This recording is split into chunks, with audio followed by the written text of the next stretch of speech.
Teen Titans remains one of the best shows to ever come out of the early 2000s, taking the quickly rising action cartoon genre and elevating it to something that can't only be described as an action cartoon. There's extreme amounts of depth that can be found in both the story writing and character writing. You feel this constant natural progression of growth through the main characters, both on the hero side of things and on the villain side of things. The build-ups, reveals, plot points all coming together, the show knows how to truly keep you invested, as the start of the show became that massive hit along various age demographics to make it the most successful new series at the time. Now, we have covered in depth a lot about the show, literally. The last video was nearly 5 hours long, and we aren't even halfway done talking about it. From how it was all created and the amount of care the people behind it put into it, to the video games that were released alongside the series, as well as going through both seasons 1 and 2 of the show. But that's only just touching on all of the origins and slightly a bit more, as we now have 3 more seasons, a movie, the future of the property, and more to all touch on in this video. I think the split between seasons 2 and 3 makes the most sense based on how season 2 comes to an end and where the rest of the series goes from season 3 and onward. Let's go ahead and jump right back into things here and head into the 3rd season of Teen Titans and see what this world now holds in store for our group of heroes here that have experienced such a tragic and heartbreaking plotline involving the main villain Slade and the conflicted frenemy Terra. Time to throw a little whip on the scramble.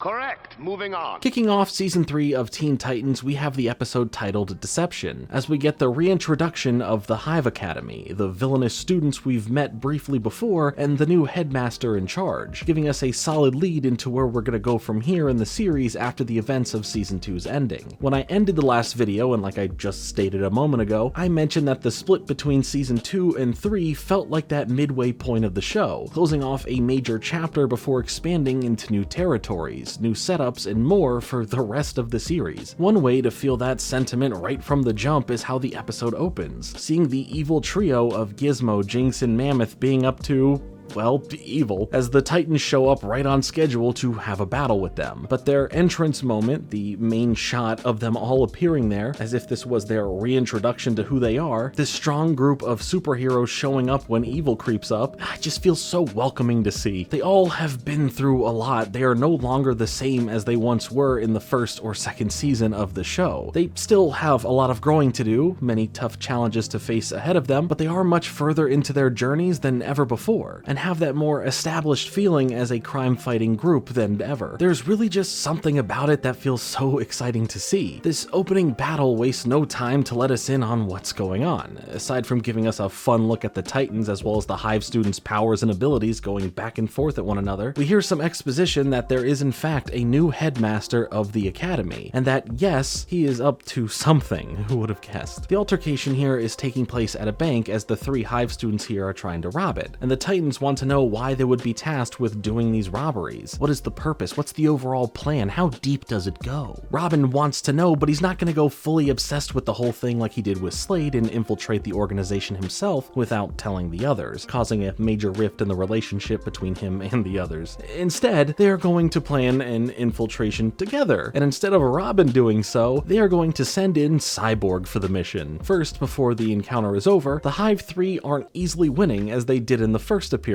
in the show, causing them to make a break for it back to their base and be all safe and sound. But Robin lets them get away, showing the others that he has a tracker on them, giving them all the information they need for now before planning their next move. After a little while, the Titans see that the tracking device has led them to where the secret location of the Hive headquarters actually is, giving them the upper hand for now. Before they just go in there, bust up some bad guys, and move on to what's next, Robin wants to make sure that they are doing this tactical, but doing it together, setting up this undercover mission, one that Beast Boy really wants to go on, but instead they choose Cyborg for it, especially after he showcases this new invention, which is this holographic generator that masks his mostly mechanical body to look like he was before the incident that nearly killed him. This has a lot of deep meaning here outside of just being a cool gadget to play with for missions, but rather showing that there will always be a part of him that doesn't accept his appearance and who he is now, longing for his appearance to be what it once was, or what it could be if the incident never took place. We see this in the fact that he spent time inventing it, but also in the way that he later looks at himself in the mirror, feeling a sense of joy seeing a body full of skin instead of metal. We have had episodes already that look into this side of Cyborg, moments where he has had to look into his self-acceptance as both being the way he is, but also appreciating the parts of him that are still human. It's always going to be a struggle. Some days you get more in your head about things like that than usual, so it feels realistic to his character that he does in fact still struggle with these feelings. Robin doesn't help here as he makes the ignorant comment with a smile on his face saying that Cyborg looks normal once the cloak is activated, catching Cyborg at a pause of realizing that what he looks like usually isn't considered as normal, but this illusion is seen that way. Cyborg doesn't fight back on this, but shows visual sadness in realizing what his comment meant when he looks at himself. I appreciate the little nuanced things like this that the show is so good at doing. This gets explored a bit further right away when Starfire visits Cyborg in his room as he explains he forgot what it was like to see and have his real hands again, as Starfire tries to cheer him up by saying that she always preferred the original him, referring to his robotic look, but Cyborg is filled with sadness, saying that this is his original look. Before Starfire could comfort him, extending an arm to his shoulder, Robin steps in saying that it is time for the mission to start, cutting over to the Hive Academy as Cyborg has now been enrolled as a new student named Stone, whose body can be turned into, well, like the name suggests, stone.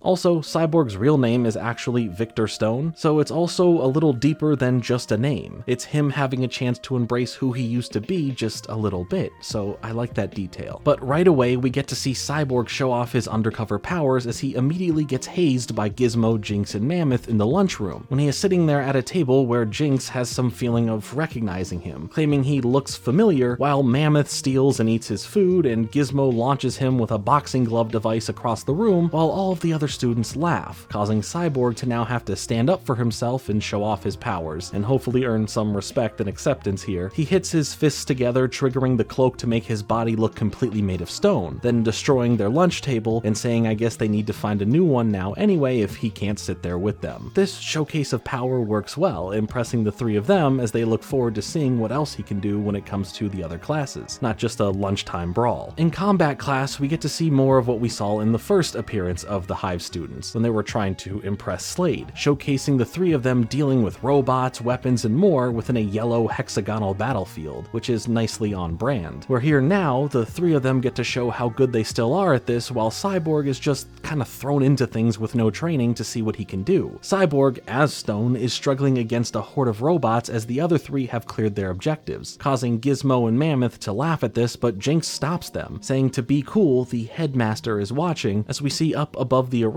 a mysterious shadowy figure watches in silence over Cyborg's performance. In this distraction, the three of them get shown up real fast as these robotic tentacles come out of nowhere, capturing all of them, as Cyborg then is able to see where he can really make a splash, overpowering the robots and running in to save the others while taking out more tentacles coming for him, ripping off some wall panels to set the others free and take out those other weapons aiming at them, which, despite being evildoer training, seems pretty evil to do. These are all still teenagers, even if they are bad guys. Maybe this new headmaster isn't playing around, pushing the limits of these kids to test how great or powerful they can truly be. Or he's just crazy, who knows? We don't know him yet. Anyway, they are all now able to make their way to the end of the course, with Cyborg getting ready to celebrate, before the others warn him to be quiet as the headmaster now makes himself known. He appears down in the arena now, confronting Stone for someone getting into this academy, causing a disruption and destroying the arena and the weapons the way that he did, as well as showing up the academy academy's top students, seemingly being angry over all of this, alluding to him figuring out something is off here, and maybe Cyborg's cover is blown. But after a second of tension, the headmaster admits to him being brilliant in his performance, welcoming him into the academy and seeing big and bright things for him going forward. And regardless if it's validation from a bad guy, it's still nice to hear you're doing a good job once in a while.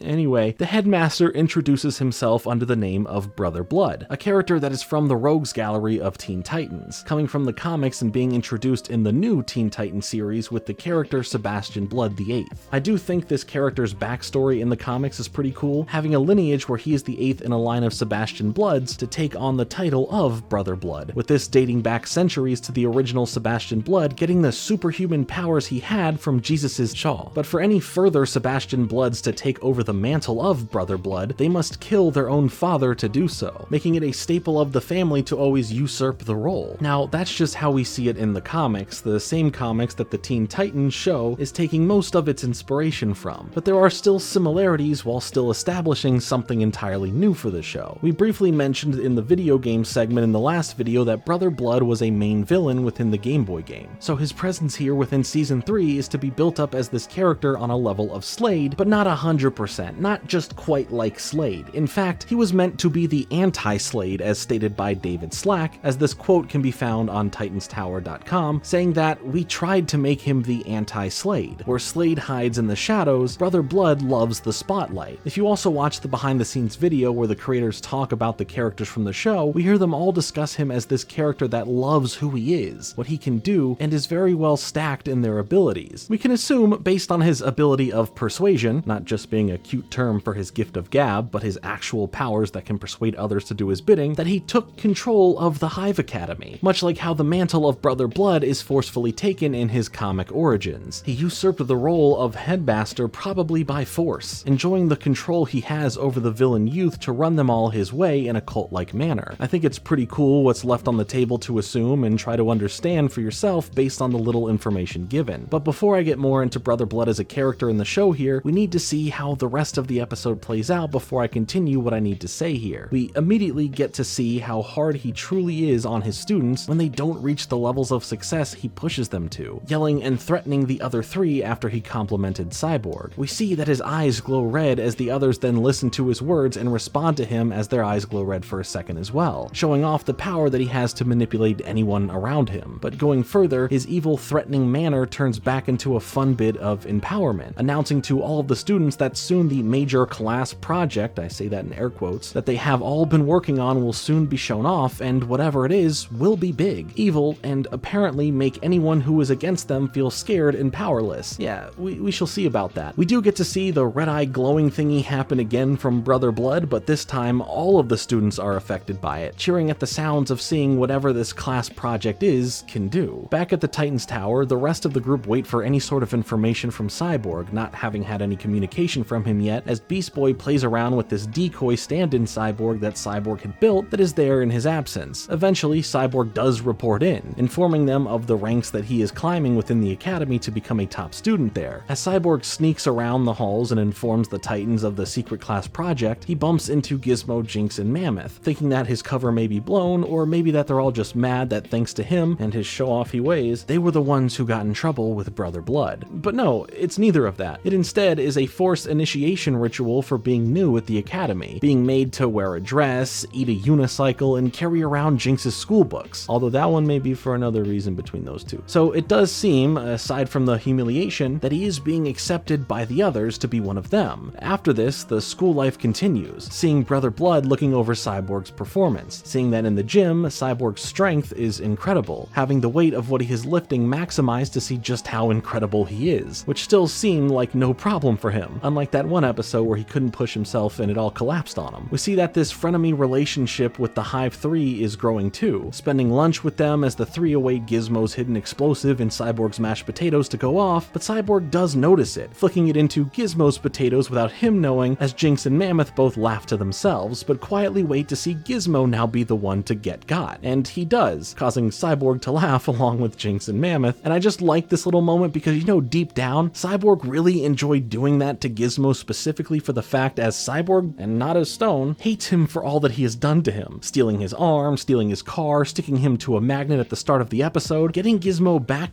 just felt so satisfying to him. This gets to continue on further as in class we see how Cyborg is able to answer Brother Blood's questions correctly when it comes to villainous things, as Gizmo is mad that his spotlight for being the smartest student is now taken. Also, aside from the subtle hints and looks Jinx has given throughout the episode towards Cyborg as Stone, she is clearly falling for him, showing hearts flying from her head in awe while staring at him. After this, the Hive 3 corner Cyborg, but not to hurt him, to give him a Hive communicator, welcoming in to becoming one of them, with Jinx being excited over this, Gizmo being mad about this, saying that this doesn't mean that he likes him, and Mammoth, well, he's just kind of there. After several days of no communication between Cyborg and the rest of the Titans, Robin can't wait anymore and wants to call in, as they debate if Cyborg can't call them because he's in the middle of something big, or if he is in trouble and needs their help. Robin calls anyway as Cyborg answers, but says it's not a good time because he's cramming for an upcoming test, as Robin is confused over him not focusing directly on getting information. Cyborg says he is, as he is really getting to learn all about them, their plans, their tactics, and more, but also mentioned that they had a school dance, and side note, it's so cute that there's this little picture of him and Jinx at the dance. But Robin is getting furious at this, claiming that Cyborg is losing the plot here, but Cyborg says he just needs more time and will get everything they need to know soon enough. But soon enough may not be good enough for Robin, as he wants to start going on the offensive, thinking of making a move rather than waiting for information before this big class project is ready to be demonstrated. He has Cyborg now infiltrating the school's computer network to figure out more regarding the class project, finding some sort of device calling it an ion amplifier. But he doesn't say that, Brother Blood does, appearing in front of Cyborg, startling him. Brother Blood confronts him, revealing that he knows the truth about Stone's identity really being Cyborg, as Cyborg reverts to his uncloaked state and is ready to fight. Brother Blood isn't interested in all that, showing Cyborg the device and maybe wanting to use his powers of persuasion against a Teen Titan here who has proved to have greater potential than any other student at the academy. He shows this off by making Cyborg believe his arm had then been turned back into how it originally was, not just being in its cloaked form, even feeling like it was real like it used to be. But Brother Blood has it changed back, trying to break Cyborg into seeing what he could be offered if he were to perhaps join the dark side. In this moment, Brother Blood asks Cyborg to serve him, and he will give him in return what he truly wants, holding over the potential for him to have his old real body back, as he says he will now do anything that he asks. Now, we don't know if Cyborg is playing this up as serious for the sake of somehow getting out of the situation alive and just buying some time for now, or if he is actually under the persuasion of Brother Blood and was manipulated into saying yes through these promised desires. But for now, we see that the rest of the Teen Titans, along with the Cyborg decoy, have broken into the academy after Cyborg was caught, trying now to rescue him, thinking that he was found out completely, only to fall right into a trap where they all fall down into a pit and dropped into an arena with Brother Blood welcoming them all and having them face off against his students, showing us that along with the students is Cyborg, once again blended in as Stone and fighting alongside them against the Titans. As they all get into another brawl, Robin goes up against Cyborg at one point, thinking that he's still trying to be undercover and make things convincing, telling him to pull his punches and take it a bit easy, but Cyborg isn't, as Cyborg gets more rough with Robin and is told to drop the act, but Cyborg says this isn't an act, and before he can attack, the robot decoy Cyborg comes charging in, pitting them against one another as the rest of the Titans are held at bay now within a force field from the other Hive students. Cyborg's strength and anger during this fight against himself reaches a point where he snaps, defeating himself essentially, as he then mashes the decoy non-stop into the ground until his cloaking device ring breaks from it, revealing to everyone who didn't know that Stone was actually Cyborg the whole time, and for a second those same people probably thought that they were watching Stone murder Cyborg, the way that he was being defeated and destroyed. Once the three students realize that it was Cyborg all along, Brother Blood calms their confusion, and Gizmo's anger that Cyborg is one of them now, showing his control over them and having Cyborg say that he's ready to prove it to them all, as Brother Blood places the ion amplifier on Cyborg's wrist, allowing his powers to grow exponentially more powerful, telling him to now finish off the Teen Titans and he will have his desires of his original body back. But just before Cyborg blasts them all, the Titans plead with him, claiming that they are his friends, as he responds he has new friends, allowing for a pause before he happily says psych, spinning around and aiming the amplified blast at Brother Blood, who is able to reflect it into the ceiling, confused as to how Cyborg didn't obey his control over him. The blast was powerful enough to start taking the Academy down as bits start falling from the ceiling throughout the whole facility, with Brother Blood continuing to confront Cyborg now, telling him that he made a very foolish mistake, as Jinx, the most emotionally hurt here, says to him that he could have been one of them, as he responds that he could have been a lot of things. Now, Jinx is a pretty complex character, with this moment being important to think about later on in the series the more we see of her. The three students and Brother Blood leave the area for now as the Titans escape together from the collapse of the Academy. Right away, once they are back at the tower, Cyborg apologizes for how he had to stay committed to fighting back so heavily during the battle, as he really needed to have Brother Blood trust him enough so he can get his hands on this device. He explains that he was immune to Brother Blood's control thanks to his brain being part machine, so he just played pretend while fully being in the know of what he was doing, though there are moments that I do believe were real, specifically coming from the human side of his brain that was affected by the control, and this being his initial reaction to having his original arm back with the promise of being turned back into 100% human, and how he responds to Jinx after making the decision to not be evil, saying he could have been a lot of things in reference to being fully human again, as well as how he overly attacked his robot decoy, having resentment for how that version of him isn't seen as normal and is not the original him, leaving it broken to bits, exposing a pure robot face underneath. Those moments come from pain. Those moments come from his true feelings slipping into it all. I love how we get to see these personality traits detailed. Whether how complex or surface level they are, the show does a great job at building believability in how real and relatable any one individual character can be. I like that we see how Cyborg starts to feel what it means to be considered normal again thanks to being in this villain school, finding that he is powerful and is admired for it, having camaraderie amongst it all that seems accepting of who he is, a potential love in his life thanks to building a very sidelined but definitely pointed out relationship with Jinx. There was a lot of what he perceived as good and normal amongst a place filled with evil, as he still feels sometimes not accepted in the group of people that are supposed to accept him. Robin's comments, Starfire's claiming of his original form in relation to his robot self, all of that and more festering inside of his head, making him lose sight a little bit towards the mission and instead experience what he believes would be normal in some ways. There's so much to explore here, and I think it's a great opener to the season, giving us a final moment in the episode of Cyborg feeling accepted by his friends for who he is and proud that he can be a great defense against Brother Blood as they will face him again, with Cyborg now alone in his room, back in the cloaked human form, looking at his hands and saying goodbye Stone, taking off the cloaking device as he comes to terms with who he is now once more. Starfire then enters in like before, asking how he's doing, allowing Cyborg to open up about his past, talking about how he was never able to finish high school thanks to the accident and for the first time felt normal when he was at the Hive Academy. Starfire, wanting to reiterate and explain her message from earlier in the episode, grabs onto Cyborg, claiming that she didn't know Cyborg when he was Victor Stone, so that when she sees Cyborg as Cyborg, she sees him as normal. But this emotional beat needs to be interrupted in favor of a fun ending to the episode, as a cheery Robin, Beast Boy, and surprisingly cheery Raven enter into the room, saying that since he technically left the Titans for the mission, he needs to be reinitiated into the Titans, as they hold up a wig, a dress, and a rubber chicken as they drag him out of the room playfully to do so as he resists. A nice, friendly way to show that there is a true bond between them all here before the credits roll. Now, we will get more into Brother Blood in the future as we get further appearances from him, seeing how he develops this obsession and arch-nemesis relationship with Cyborg over the fact that his powers aren't working on him. So we will talk more about that, the other powers that he has, how his and Cyborg's relationship continues as it comes about through the series. As far as anything else, again, I just personally love the little details in the show that have deeper meanings, like first seeing Brother Blood in the shadows as he is teased to have some terrifying presence, but in being the anti-Slade, he doesn't spend his time doing evil from the shadows, but rather immediately steps out of them, putting his louder, more clear-cut plans out there and reveling in the feeling of it, for the sake of his own enjoyment and ego. It diverts your expectations in a natural way that lets you know that this is a big bad guy, but he isn't like the last big bad guy. It's a fun time to be had, lots of information to dissect, and some great character development to boot. What a way to open up Season 3 of Teen Titans.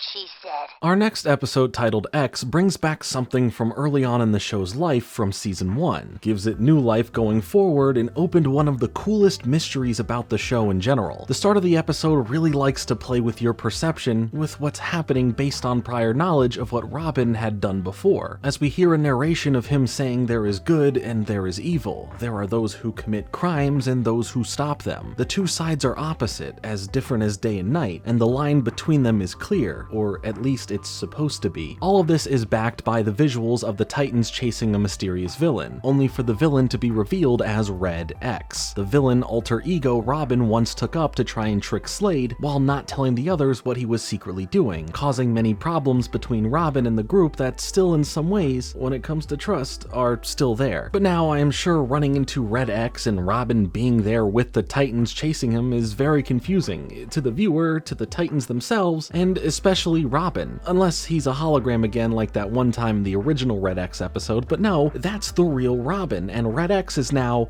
taken over and held by someone else randomly. How odd. Well, luckily here, the others don't jump to that conclusion of pointing the blame at Robin for this, as Beast Boy is just confused over how Red X isn't Robin, as Red X here is clearly in the know of what happened in the past with Robin and the others, or at the very least, that Robin at one point was this character. We see that similar to when Robin was Red X, he is able to handle all of the Titans with ease, making great use out of all these different Red X attacks with physical Red X's, countering any member from the Titans, taunting them through it all with stuff like X marks the spot, which is both cheesy and the best thing I've ever heard. Speaking of hearing things, one thing you'll notice right away as Red X speaks back to them all is that he carries the same voice as Robin, as he is voiced by the same person, Scott Menville. But it works great for the mystery of this character in the show. At one point in this initial fight, we see Robin not even being able to keep up with the character he technically once was. But then we see that whoever this Red X person now truly is, isn't this perfect fighter either, having to deal with a suit malfunction after thanking Robin for the suit. Embarrassing! Regardless, Red X is still able to make an escape, leaving the Titans all in a state of confusion, and now as the audience, we are just worried Robin is going to slip back into his old ways over this. Starfire even points out the hologram thing, poking at Robin to make sure that he is real, and this isn't what it was like last time. Man, I just love all the care and detail that the show constantly holds within it. All of the other Titans start questioning Robin, and Cyborg was ready to, well,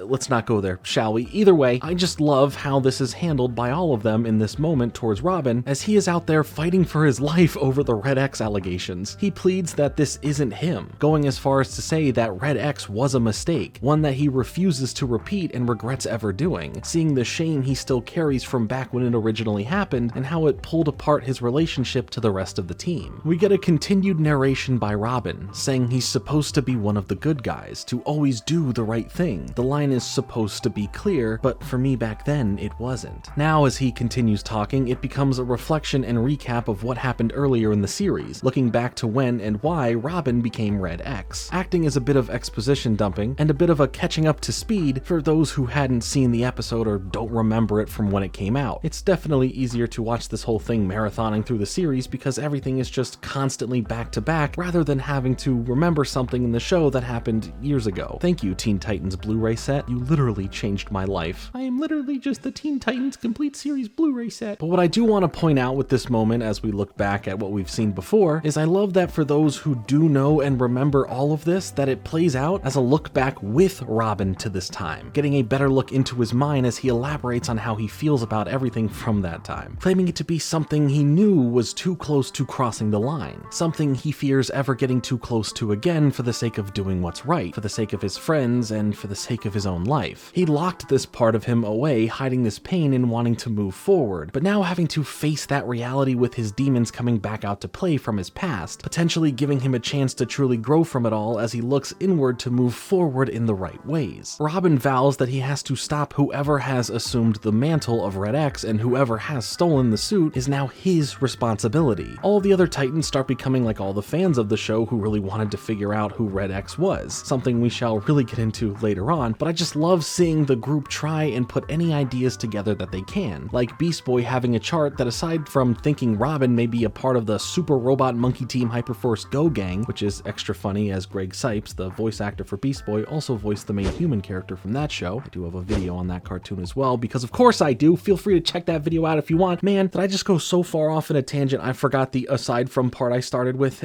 I'm sorry, I keep doing that. I write too many run-on sentences in these scripts. Anyway, aside from that, I just like that the chart itself has a whole bunch of Easter eggs relating to stuff from other episodes, like seeing older future Robin as Nightwing that Starfire got to meet, so I don't know how Beast Boy knows the look of him, or Red X being unmasked as Larry here. But the most important thing is the angry little drawing of Robin with the name of Jason Todd next to it. How Todd. See, that's a play on when I said how odd earlier. Something to think about, something to remember. The fans of the show sure won't forget about it, and we will explore that later on, but for now, no one takes him seriously. And we get a little cameo of the big little caterpillar from the Date with Destiny episode that Beast Boy wanted to keep as a pet, but that will be acknowledged later. I just like the little nod to it for now. I'll probably keep pointing it out. Again, I keep saying it, but come on. This show just has so much always going on, and it never misses a beat. Robin comes in and says that he's the one who created Red X. It's his responsibility to stop whoever is behind this, since everything that suit can do, from the gadgets to the weapons and more, was all created by his hands, and is now something that's out there and can cause harm being used by the wrong person. Before they start having to put their heads together and figure out what his goals are, what he's going to go and do, and what he might be after, Robin points out that he is after xenothium, a special and dangerous chemical that is at least on brand for being in the shape of an X, and that's because it's what powers the special abilities of the suit. No, this is not a real thing, but what I do know is that I can't name more than 3 things on the periodic table. I don't even know why it's called a table. This just seems like a chart with poor organization and a lot of big words that I can't read. Teen Titans only continues to raise the bar with their over-the-top expressive visualizations of emotions from characters as the show continues, taking cues from its anime inspirations and from other Western animation influences, creating a tone and style that becomes more and more unique to itself. Like with this moment of Cyborg freaking out over Robin's use of xenothium, showcasing his argument as a tic-tac-toe match against Robin where Cyborg ends up winning. These visuals are funny, interesting, and only express the points being made and the emotions being displayed to a greater extent. It's not for nothing, and I love how well done it all is. At least they know what this new Red X is after based on the scanner he stole being able to lead him to find more xenothium for the suit. And as Cyborg would try to offer the same abilities through his own technology to help them get to any first, Robin already knows where to find some on his own. We then see Robin on his own sneak into an observatory, only to be met by being attacked by Professor Chang, a scientist that has his own agenda of gathering and putting together various scientific equipment and materials that can become useful tools for good or for evil. It just depends on whoever is coming to him willing to pay for it. So yeah, mostly all for bad guys, but this is who Robin went to when he wanted to put together the Red X persona, putting aside the bad acts of Professor Chang for the greater good at the time. Pointed out online in fandom areas and forums is that the look of the character looks like he was inspired by the character of Chu from the original Blade Runner film based on similar enough outfit designs, but that character was played by the actor James Hong, who in turn is the voice actor behind Professor Chang, making this assumption seem pretty on point, and I just think that's a cool detail, as you can just tell that when putting this character together that they were a big fan of Blade Runner, and then they actually got the guy. Robin confronts him about getting more of the xenothium from whoever supplied him with it in the first place, but Professor Chang says that his supplier disappeared from supplying a while back, but does come up with a way for Robin to still find some, but it would come with a catch. That catch being he would have to break into a tech company's vault and steal it, as it's not for sale, nor would they just outright give it to him. So the moral conundrum of the greater good comes back into play for Robin. What should he do? Luckily, he's not looking for it for himself. He just doesn't want Red X to get to it first, showing immediately his disinterest in doing anything bad and would rather stop Red X at the end of the day. Good for him. You love to see some growth here, especially since he's working alongside the others this time, rallying them to come to him to wait for Red X to show up to take him down. The unfortunate part about this is that Cyborg gets secretly attacked by someone before heading towards Robin, leaving Robin waiting for the others, with Beast Boy showing up first, only making Robin feel worse about holding on to the suit, but in that Beast Boy charm-filled way where he's not trying to be mean or hurtful, he's just